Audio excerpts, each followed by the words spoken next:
In this video, you will learn everything you need to know about prostate cancer, including screening, diagnosis, treatment options, and long-term survival outcomes. By the end of this video, you will have a comprehensive view about the disease and what are the best steps that you could take to prevent it. We will clarify common myths about the disease.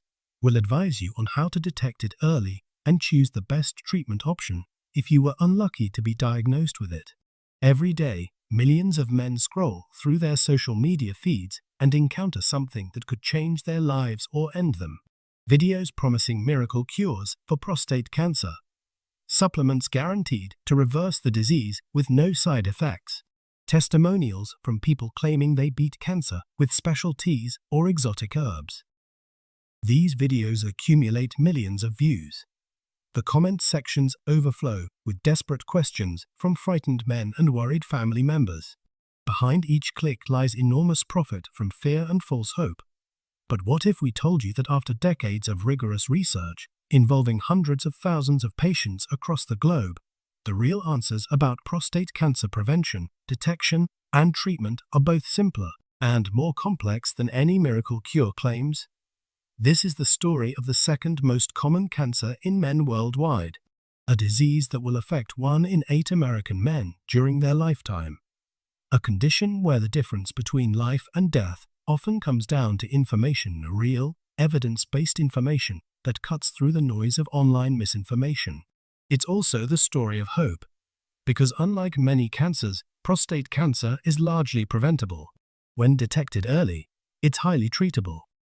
And the steps to protect yourself are within every man's control, if you know what they are. Are supplements safe to take, and do they prevent against prostate cancer? To understand why so many men fall victim to prostate cancer scams, we must first understand a troubling truth about the supplement industry. Unlike prescription medications, which undergo years of rigorous testing and FDA approval, supplements can be marketed with virtually no oversight. When a pharmaceutical company wants to market a new drug, they must conduct extensive clinical trials, provide detailed safety data, and prove their medication actually works. This process can take 10 to 15 years and cost hundreds of millions of dollars. Supplements face no such requirements. A company can create a new supplement, make bold health claims, and begin selling it with no proof it works, no proof it's safe, and no guarantee that what's on the label is actually in the bottle. Independent testing has repeatedly revealed that many supplements don't contain the amounts of ingredients listed on their labels. Some contain harmful contaminants. Others contain prescription drugs not disclosed on the packaging. One particularly disturbing case, published in a leading medical journal, involved men taking natural men's health supplements that secretly contained testosterone and other hormones. Several developed rapidly spreading, aggressive prostate cancer. While some products were eventually pulled from the market, similar supplements continue to proliferate online. The pattern is always the same. Videos with testimonials, but no scientific evidence. Claims of miracle cures with no side effects. Pressure to buy immediately before you have time to research or consult your doctor. And always the promise of a simple solution to a complex problem. Every intervention powerful enough to have beneficial effects also has potential for harm. Even water can be dangerous if consumed in excess. When someone claims their product has absolutely no risk of side effects, they're either lying or their product doesn't actually do anything. Where is the prostate, and how does prostate cancer develop? To understand prostate cancer, we must first understand the prostate itself. This walnut-sized gland sits below the bladder, surrounding the urethra, the tube that carries urine and semen out of the body. The prostate produces fluid that nourishes and protects sperm, making it essential for male fertility. The prostate's location creates unique challenges. It's surrounded by structures that control some of the most fundamental aspects of male function. The nerves controlling erections, the muscles controlling urination, the rectum, and the bladder. Any problem with the prostate, whether cancer, infection, or simple enlargement, can affect sexual function, urinary control, and bowel health. Prostate cancer occurs when cells in the prostate gland begin growing uncontrollably. But unlike many cancers, prostate cancer exists on a vast spectrum. On one end are slow-growing cancers so indolent they may never cause problems during a man's lifetime. On the other are aggressive cancers that can spread rapidly and become life-threatening within months. Globally, prostate cancer is remarkably common, but its distribution tells a fascinating story.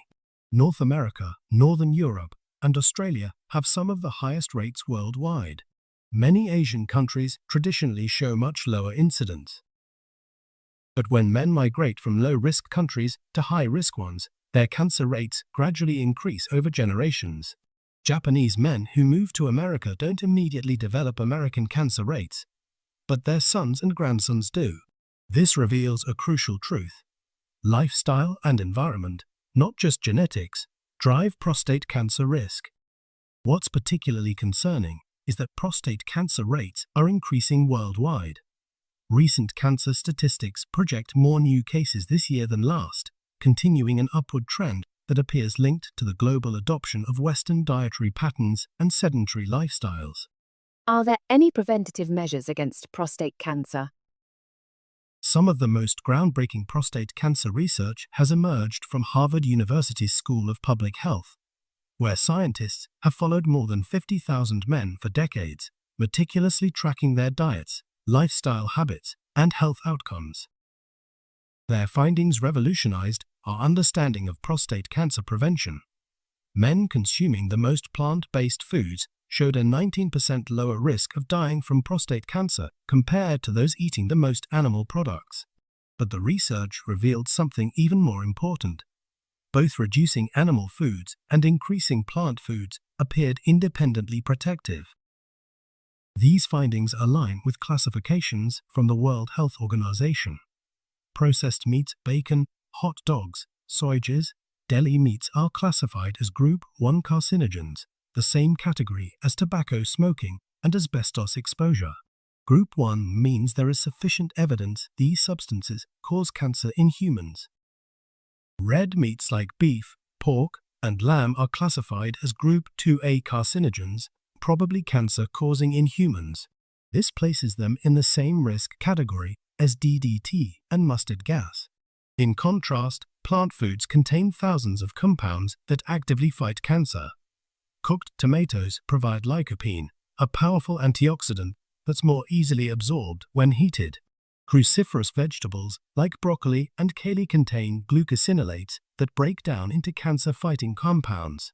Soy products, despite persistent myths, consistently show protective effects in population studies. These plant compounds work through multiple mechanisms, neutralizing harmful free radicals, supporting the body's natural detoxification systems, providing fiber that may bind cancer-causing substances, and delivering nutrients that support immune function. Physical activity provides another powerful tool for cancer prevention. Current guidelines recommend at least 150 minutes of moderate-intensity aerobic activity weekly. Think brisk walking where you can talk but not sing, or 75 minutes of vigorous activity where conversation becomes difficult. But here's encouraging news. Recent research showed that literally any increase in physical activity provides benefit. The guidelines removed minimum daily requirements because even small amounts of movement are better than none. Park farther from store entrances. Take stairs instead of elevators. Walk during phone calls. Every step counts. Does prostate cancer run in certain families?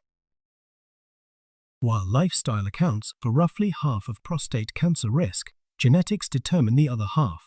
Understanding your genetic risk can be life-saving, but many men don't realize they need to look beyond just prostate cancer in their family history. The same genes that cause breast and ovarian cancer in women also increase risk for aggressive prostate cancer in men.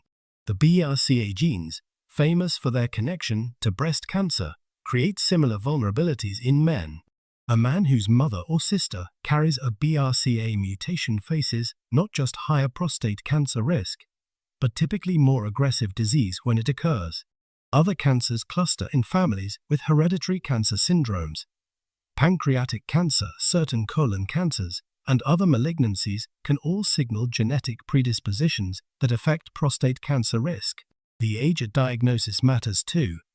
Cancers occurring at younger ages more likely involve genetic factors.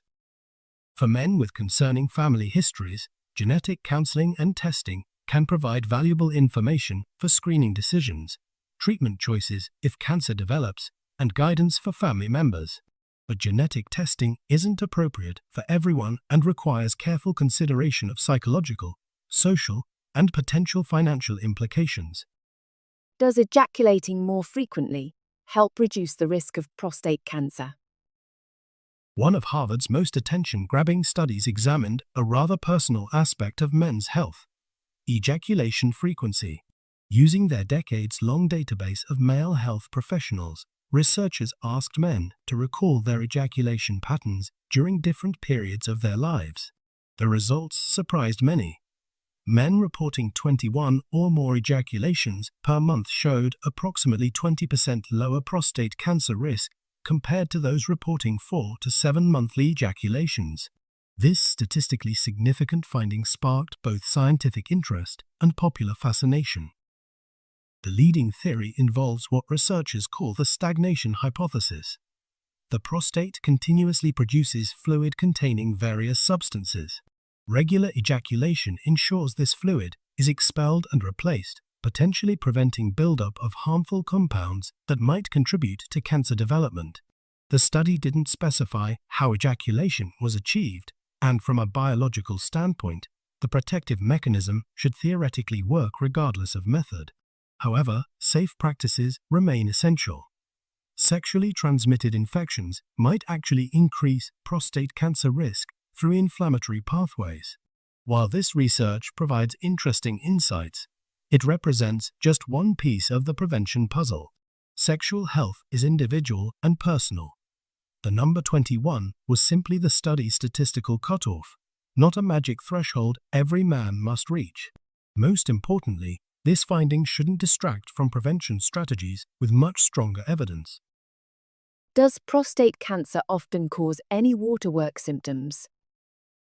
Scroll through health content on social media, and you'll find countless videos promising to reveal early warning signs of prostate cancer.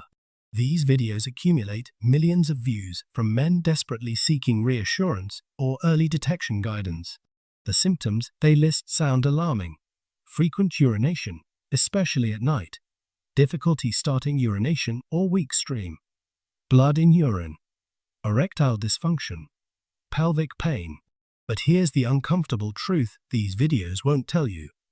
These are generally not early signs of prostate cancer. Most urinary symptoms in men result from benign prostatic hyperplasia, simple prostate enlargement that occurs naturally with aging. By age 60, about half of all men show some prostate enlargement. By 85, this increases to 90%. As the prostate grows, it can compress the urethra, causing urinary symptoms that have nothing to do with cancer. Blood in urine more commonly indicates infections, kidney stones, or bladder problems. Erectile dysfunction usually stems from cardiovascular disease, diabetes, stress, or medications rather than prostate cancer. When prostate cancer does cause symptoms, it typically means the disease has grown large or spread beyond the prostate, making it much harder to treat successfully. This is why screening becomes so crucial. Unlike many cancers that announce themselves with symptoms, prostate cancer often grows silently for years.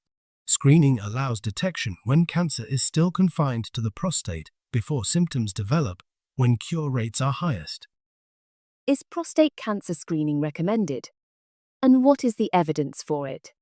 Prostate cancer screening has undergone dramatic changes over the past decade, changes that have confused many men and their doctors. Understanding this evolution explains why guidelines have shifted and what men should do today. For years, screening involved two components: a blood test measuring prostate-specific antigen, or PSA, and a digital rectal examination where doctors physically examined the prostate. The combination, particularly the rectal exam, created significant barriers that prevented many men from getting screened. Around 2012, concerns about overdiagnosis and overtreatment led major medical organizations to recommend against routine PSA screening. Rates of screening dropped dramatically. But this also led to increases in men diagnosed with more advanced cancers, suggesting we had overcorrected. Today's approach emphasizes individualized decision-making based on risk factors and patient preferences. The rectal exam has moved to an optional, supplementary role. Screening now focuses primarily on the PSA blood test, which can be performed alongside routine blood work. PSA is produced exclusively by prostate cells, both normal and cancerous. Normally, most PSA remains within prostate ducts and is expelled during ejaculation. Only small amounts leak into the bloodstream. When something disrupts normal prostate architecture like cancer, infection, inflammation, or enlargement, more PSA escapes into circulation. Interpreting PSA requires considering multiple factors: age, rate of change over time, prostate size, family history, and other risk factors. A PSA of 3.0 might be normal for a 70-year-old, but concerning for a 45-year-old. Rapid rises over time can be more significant than absolute levels.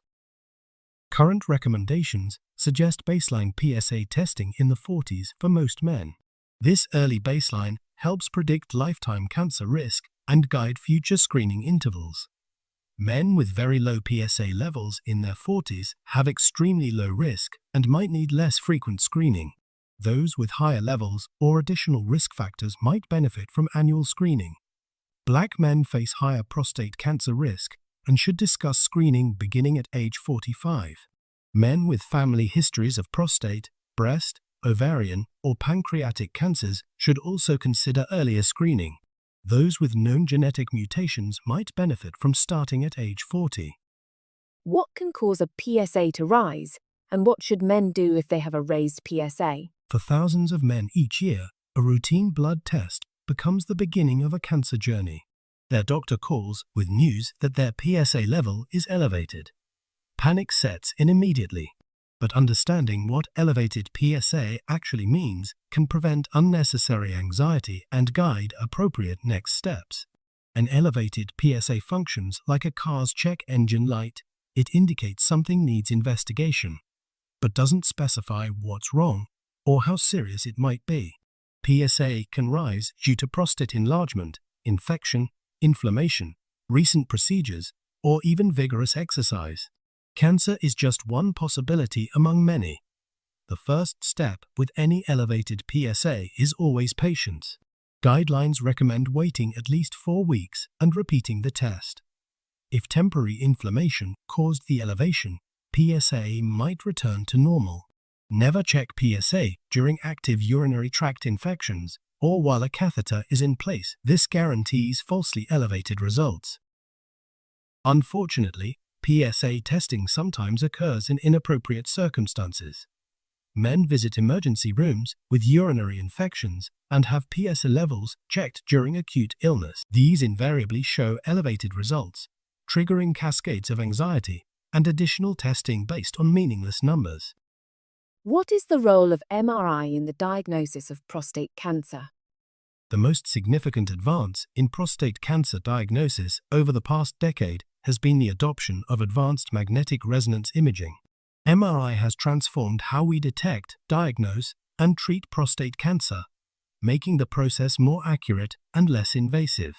Previously, men with elevated PSA levels proceeded directly to prostate biopsy, a procedure involving 12 needles systematically sampling the prostate.